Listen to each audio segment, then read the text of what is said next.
sambil kita berpuasa, sambil terus kita menambah ilmu. Okey, adakah awak sudah bersedia? Dah. Okey, kalau macam tu, mari kita mulakan. Okey, dalam banyak bulan, bulan apa yang kita wajib berpuasa? Cikgu, Ya, saya. solat apakah yang dilakukan hanya dalam bulan Ramadan? Solat tarawih. Apakah yang disunatkan ketika berbuka puasa? Baca doa dan makan kurma. Ustazah, apakah yang disunatkan ketika berbuka puasa? Makan kurma?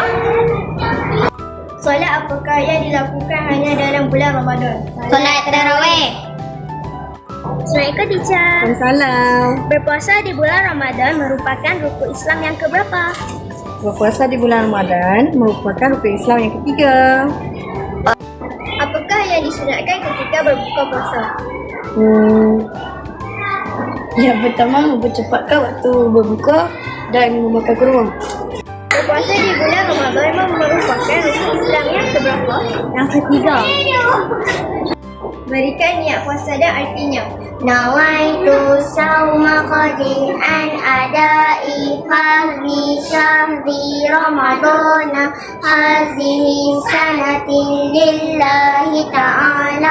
Sahaja aku berpuasa esok hari bulan Ramadan tunai kerana Allah Ta'ala. Berikan niat puasa dan artinya. Nawaitu sawma qadin an adai fahmi syahri Ramadana hazihi sanatin lillahi ta'ala. Sahaja aku berpuasa esok hari menunaikan fardu Ramadan tahun ini kerana Allah Ta'ala. Bulan apakah kita wajib puasa? Bulan Ramadan. Bulan apakah kita wajib puasa? Ramadan. Adik, dalam banyak bulan apa yang kita wajib puasa? Ramadan. Alhamdulillah, kita sudah sampai di penghujung rancangan. Semoga apa yang kita pelajari hari ini dapat kita amalkan sepanjang bulan Ramadan dan selepasnya. Akhir kata, semoga Ramadan tahun ini lebih bermakna dan penuh keberkatan. Assalamualaikum dan jumpa lagi. Bye.